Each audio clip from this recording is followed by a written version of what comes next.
बिस्मिल्लाहिर्रहमानिर्रहीम। Dear students, आज हम करेंगे एक्सरसाइज 3.2 और इस एक्सरसाइज में दो क्वांटिटीज़ के रिलेशन को शो किया गया है।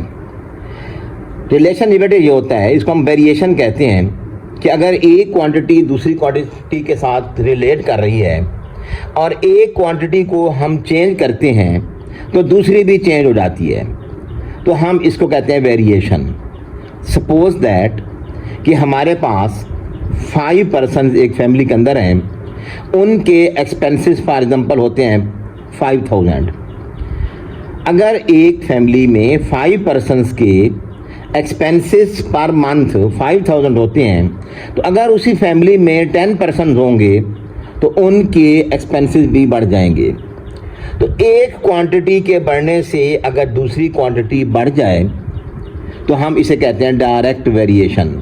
अगर एक क्वांटिटी है y, एक है x, ये इस तरह रिलेट कर रही हैं कि y के बढ़ने से x भी इंक्रीज होती है, तो हम इसे कहते हैं डायरेक्ट वेरिएशन। ये बेटे होता है डायरेक्ट प्रोपोर्शन या डायरेक्ट वेरिएशन। एक क्वांटिटी बढ़े और दूसरी भी इंक्रीज हो जाए तो इसे हम कहते हैं डायरेक्ट। एक डिक्रीज हो दूसरी भी डिक्रीज हो जाए तो देन दैट रिलेशन और that variation is called direct variation. Direct की नोटेशन ये होती है कि हम y के सामने x लिखते हैं, y प्रोपोर्शनल टू x जब लिखेंगे तो इसका मतलब है y और x के अंदर जो रिलेशन है, जो वेरिएशन है, वो डायरेक्ट है। लेकिन अगर लिखते हैं y प्रोपोर्शनल टू 1/x, इसे कहते हैं इनडायरेक्ट वेरिएशन। इनडायरेक्ट का मतलब बेटे ये है कि अगर हमारे पास एक क्वांटिटी इंक्रीज हो तो दूसरी डिक्रीज हो जाए, या एक डिक्रीज हो दूसरी इंक्रीज हो जाए, तो हम इन्हें कहते हैं इनडायरेक्ट वेरिएशन। फॉर एग्जांपल, हम एक प्लाट है उसको साफ करवाते हैं, हम वहाँ पे लेबर लगाते हैं, 5 मैन जो है वो वहाँ पे वर्क कर रहे हैं, तो वो प्लाट जो है वो 5 बंदे जो हैं वो अगर 10 दिन में उसको साफ करते हैं, उसके अंदर कोई काम करते हैं, उसको ठीक करते हैं। अगर हम अपने काम पे बंदे 10 लगा दें तो हमारा वही काम जो पहले 10 दिन में हो रहा है वो अब 5 दिन में हो जाएगा। यानी बंदे काम ज़्यादा होंगे तो हमारे दिन कम लगेंगे। अगर 10 दिन में हम 10 बंदे लगाते हैं, काम होता है 5 दिन में, हम बंदे का 5 लगाएंगे तो दिन हमारे 10 लग जाएंगे। यानी पर्सन्स के ज़्यादा लगाने से दिनों की तादाद कम हो जाएगी, बंदे कम लगाने से दिनों की तादाद बढ़ जाएगी। इसे कहते हैं इनवर्स वेरिएशन या इनडायरेक्ट वेरिएशन। हमारे पास डिफरेंट जो है फिजिक्स के अंदर और हमारी साइंस के अंदर डिफरेंट वैल्यूज जो हैं वो डायरेक्टली और इनवर्सली जो है वो आपस में रिलेट करती हैं। जिस तरह हम कहते हैं volume is directly proportional to temperature, कि टेम्परेचर बढ़ता है तो वॉल्यूम भी बढ़ जाता है, तो हम लिखते होते हैं V प्रोपोर्शनल टू T। अब ये डायरेक्ट प्रोपोर्शनल है, लेकिन वॉल्यूम और प्रेशर के अंदर जो होता है रिलेशन होता है वो इनवर्स होता है, तो हम लिखते हैं V प्रोपोर्शनल टू 1/P। तो ये हमारे पास डायरेक्ट और इनवर्स वेरिएशन की डेफिनेशन है। अब बेटे आपकी जो एक्सरसाइज है 3.2, इसमें पहले मैं आपको करवाता हूँ डायरेक्ट के क्वेश्चन, फिर मैं आपको कराऊंगा इनवर्स के क्वेश्चन, और आप लोगों ने इसको जो मैं क्वेश्चन छोड़ दूंगा वो आपकी होम असाइनमेंट होगी, आप लोगों ने इसे सॉल्व करना है। क्वेश्चन नंबर 1 3.2 का, if y varies directly as x, y directly varies x को हम मैथमेटिकली यूं लिखते हैं, एंड y इक्वल टू 8। इसमें कहते हैं क्वेश्चन नंबर 1 है 3.2 का, question number 1 y equal to 8 है और x की वैल्यू जो है वो 2 है। कहते क्या हैं कि find y in terms of x। पहली बात यह है कि y को x के साथ रिलेट करना है। फिर कहते हैं फाइंड y मालूम करना है when x equal to 5। Number 1। Number 2 बात ये फाइंड करनी है। Number 3 we have to find x। अब x निकालना है when y is equal to 28। तो देखें बेटे यहाँ पे आपको दो वैल्यूज हमेशा गिवन होंगी। ये इस इन वैल्यू से हम सबसे पहले कांस्टेंट ऑफ वेरिएशन निकालेंगे, या कांस्टेंट ऑफ प्रोपोर्शनलिटी कहते हैं। जिस तरह हम कहते हैं F proportional to m1 m2 और d square law of gravitation में, तो वहाँ पे हम कांस्टेंट ऑफ ग्रेविटेशन G लगाते हैं, कैपिटल G। यहाँ पे जो हम कांस्टेंट ऑफ वेरिएशन यूज करते हैं वो होता है K, y is equal to kx। अब हमने अपनी गिवन वैल्यूज से, ये जो हमारी गिवन वैल्यूज हैं, इनसे हमने सबसे पहले काम ये करना है कि K निकालना है, फिर y की वैल्यू मालूम करनी है, x की मालूम होगी, x की मालूम करनी है, y की मालूम होगी। दे वेरी, लेकिन हम कांस्टेंट ऑफ प्रोपोर्शनैलिटी को कभी भी चेंज नहीं करेंगे। अब इसमें हम सबसे पहले अपनी गिवन वैल्यू से, जो भी वैल्यूज आपको गिवन होंगी उनसे आपने पहले K निकालना है। पहला क्वेश्चन है कि y in terms of x निकालें, तो y की वैल्यू है 8, K हमने फाइंड करना है, और x की वैल्यू है 2। तो यहाँ से अगर हम K निकालेंगे तो K आ जाएगा 8/2, इसका मतलब है K की वैल्यू आ गई 4। अब बेटे जो हमारा पहला पार्ट है वो ये है कि y in terms of x मालूम करें। y और x का क्या रिलेशन है, तो y होता है kx के बराबर। y की वैल्यू हमने उसी तरह लिख लेते हैं, y इक्वल टू 4x। ये रिलेशन कहलाएगा y और x का। ये इस बात को शो कर रहा है कि y जो है वो x का 4 टाइम है। तो ये आपका पहला पार्ट हो गया। दूसरे पार्ट में कहते हैं y फाइंड करें व्हेन x इक्वल टू 5। अब आपका ये k चेंज नहीं होगा, k will remain same. Part number 2 लिखने के लिए वही रिलेशन लिखेंगे, y is equal to kx। Now we have to find y, k will remain same 4 and x is equal to 5। इसका मतलब बेटे ये हुआ कि हमारे पास अगर x 5 है तो y 20 होगा, और अगर x फाइंड करना हो, y गिवन हो, पार्ट नंबर 3, ये देख लें, पार्ट नंबर 3 है इसका, y इक्वल टू है kx। रिलेशन अब चेंज नहीं होगा, y इक्वल टू kx ही रहेगा। अब y की वैल्यू इस पार्ट के अंदर गिवन है 28, k हमने फाइंड किया हुआ है 4, और x फाइंड करना है, तो x इक्वल टू हो जाएगा 28/4। तो देखें हमारे पास जितनी x की वैल्यू आ रही है उससे 4 टाइम वैल्यू ऑफ y आ रही है। x अगर हमारे पास 5 है तो y 20 आ गया, x हमने निकाला है 7, तो y था 28। इसका मतलब है इनके दरमियान जो रिलेशन था ये y इक्वल टू 4 है, ये इसको शो कर रहे हैं। तो दोबारा सुन लें कि आपको जब भी कोई वैल्यू निकालनी होगी उसमें आपको सबसे पहले इस गिवन वैल्यू से k निकालना है। जब आप k निकाल लेंगे फिर आप जो भी रिलेशन लगाएंगे, रिलेशन यही रहेगा, y is equal to kx। कभी x निकालना होगा, कभी y निकालना होगा, k की वैल्यू जो है वो कांस्टेंट रहेगी।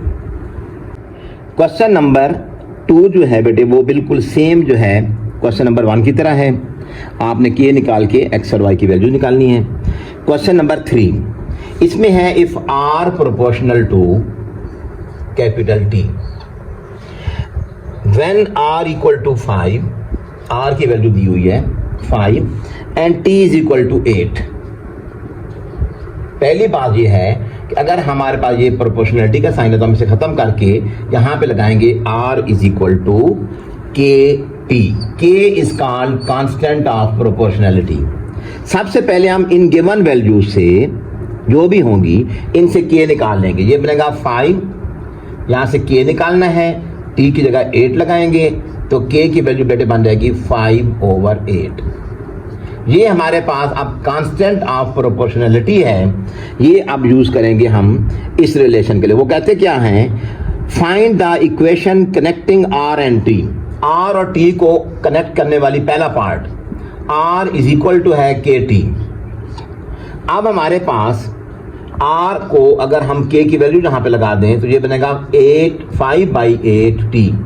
ये बनेगा relation of t and r, कि r जो है वो t का 5/8 टाइम है।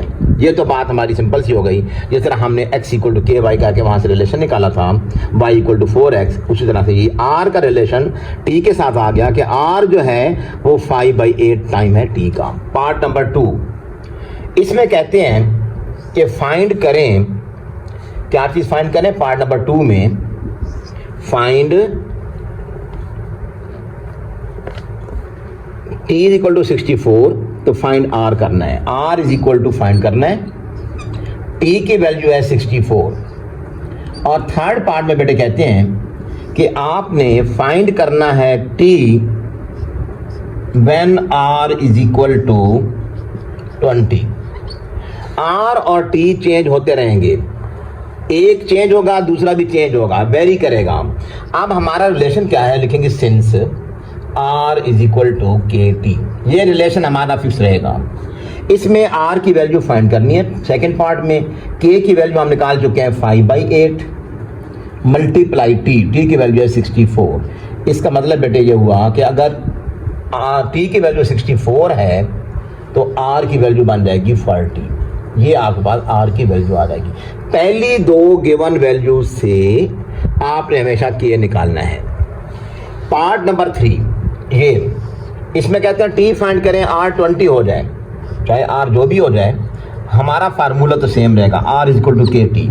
r 20, k है 5/8 मल्टीप्लाई t, और t हमने फाइंड करना है तो ये बनेगा 20 मल्टीप्लाई, ये कन्वर्स होगा तो बनेगा 8/5, 5 4 20, 8 4 32, तो then t is equal to 32। अगर बेटे r की वैल्यू 20 आती है तो t की वैल्यू आ जाएगी 32।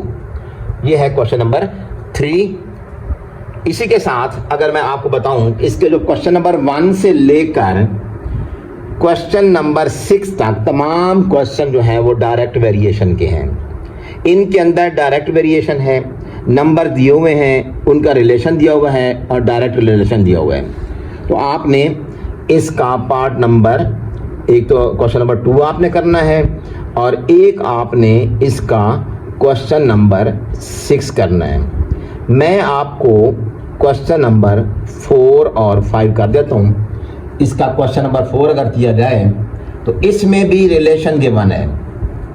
यहाँ पे था r प्रोपोर्शनल टू t, अब r प्रोपोर्शनल टू t नहीं है, अब r प्रोपोर्शनल टू है t स्क्वायर। अगर t का स्क्वायर आ जाए या क्यूब का रिलेशन आ जाए तो आपने रिलेशन लिखना है। Question number 4, r proportional to t square. t square करने के लिए ये कहते हैं r is equal to 5 and t is equal to, यहाँ पे गिवन है r is equal to 5 and r is equal to 8 and t is equal to 3। r is equal to 8, t is equal to 3। आपने सबसे पहला काम ये करना है कि इसको लिखना r इज इक्वल टू के टी स्क्वायर। ये पुटिंग वैल्यूज, यहाँ पे r और t की वैल्यू लगाएंगे, 8 इक्वल टू k और t की जगह लगाएंगे 3 का स्क्वायर बनेगा। तो ये r की वैल्यू 8 है, t की वैल्यू 3 है, 3 का स्क्वायर हो जाएगा बेटे 9, k इंटू 9 और k को सेपरेट करेंगे तो बनेगा 8/9। ये हमारे पास k की वैल्यू आ जाएगी, k इज इक्वल टू 8/9। अब आगे क्वेश्चन की स्टेटमेंट ये है कि find r when, find r, ये r फाइंड करना है, when t is equal to 6। आपने अब इसमें सिर्फ एक ही रिलेशन निकालना है, तो आपने इसके अंदर क्या करना है कि सिंस करना है, since r is equal to के t square, r is equal to के टी स्क्वायर। r की वैल्यू r की वैल्यू फाइंड करनी है, k की वैल्यू है 8/9 मल्टीप्लाई t का स्क्वायर हो जाएगा 6 का स्क्वायर, तो r इज इक्वल टू हो जाएगा 8/9 मल्टीप्लाई 36। तो ये बेटे हमारे पास बन जाएगा 9 4 36, r की वैल्यू आ जाएगी 32। सो r इज इक्वल टू 32 हमने फाइंड कर लिया। जहाँ से r की वैल्यू निकल आई, कभी t की वैल्यू फाइंड करनी होगी r के 1 होगा, कभी r की फाइंड करनी होगी t के 1 होगा। रिलेशन आपने यही लिखना है, r इज इक्वल टू के टी स्क्वायर। अगर ये आता है, जो रिलेशन एक बार बन जाए उसमें से k की जो वैल्यू होगी उस क्वेश्चन के लिए k की वैल्यू फिक्स रहेगी। तो बेटे आपने क्वेश्चन नंबर 2 खुद करना है और क्वेश्चन नंबर 6 जो है उसमें w varies directly as u cube, तो w और u क्यूब को रिलेट करना है डायरेक्टली, ये वाला साइन लगा के इसके बाद k लगा देना है और यहाँ से के निकाल के आपने वैल्यूज फाइंड करनी है। क्वेश्चन नंबर 5 क्वेश्चन है हमारा आगे, इसी की तरह बिल्कुल सेम। मैं एक ही बात आपको समझा रहा हूँ बार कि इसमें अंदर डायरेक्ट वेरिएशन के क्वेश्चन आ रहे हैं। तो इसमें रिलेशन है बेटा हमारे पास V proportional to, question number 5, V proportional to R cube, and we are given that V is equal to 5, R is equal to V is equal to 5 and R is equal to 3. We have to find R. Now we have to find R when V is equal to 625. R find करना है जबकि V की value है 625। तो यहां से बनेगा ये रिलेशन है। इस साइन को जब भी खत्म करेंगे ना बेटे, ये प्रोपोर्शनैलिटी कांस्टेंट लगा देंगे तो ये साइन खत्म हो जाएगा। कांस्टेंट ऑफ प्रोपोर्शनैलिटी हम लगाते हैं के आर क्यूब, ये बन गया रिलेशन। V की वैल्यू और R की वैल्यू पुट करके K की वैल्यू निकालेंगे। सबसे पहला काम होता है to find the value of K। ये बनेगा 3 का क्यूब, 5 इक्वल टू 27K। तो K की वैल्यू आ जाएगी 5/27। ये हमारे पास इस रिलेशन के मुताबिक K की वैल्यू आ गई। अगेन लिखें as V is equal to KR cube. V की वैल्यू है 625, K की वैल्यू है 5/27 R क्यूब। अगर R क्यूब को सेपरेट कर लें तो यूं बन जाएगा 625 मल्टीप्लाई 27/5। अगर इसको मल्टीप्लाई करके इससे कैंसिल कर दें तो ये बनता है 125। इसके बाद बेटे यहाँ पे ये R का क्यूब जो है ये इक्वल टू हो जाएगा 125 मल्टीप्लाई 27। अब ये आपकी मर्जी है, इनको मल्टीप्लाई कर दें। ये आपकी मर्जी है, इसे लिख दें 5 का क्यूब, इसे लिख दें 3 का क्यूब। ये बनेगा R का क्यूब इक्वल टू 5 का क्यूब और 3 का क्यूब मिलके बन जाएगा 5 × 3 होल का क्यूब। क्योंकि प्रोडक्ट में जब पावर सेम हो तो नंबर आपस में मल्टीप्लाई होकर होल की पावर लिखी जा सकती है। अगर इस तरह नहीं करना तो फिर इनको कर दो मल्टीप्लाई और ये जो नंबर बनेगा मल्टीप्लाई से वो 15 का क्यूब बन जाएगा। तो रिलेशन क्या आ गया हमारे पास, R क्यूब इक्वल टू 15 का क्यूब। अगर कंपेयर किया जाए बेटे तो देखो दोनों के ऊपर क्यूब है, तो इसका मतलब है R will be equal to 15।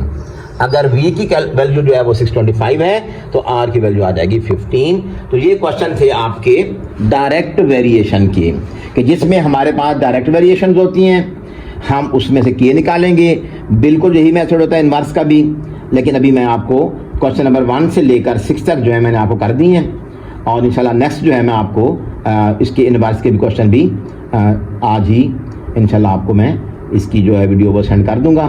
तो बेटे अपना बहुत ख्याल रखिएगा। अल्लाह हाफिज़।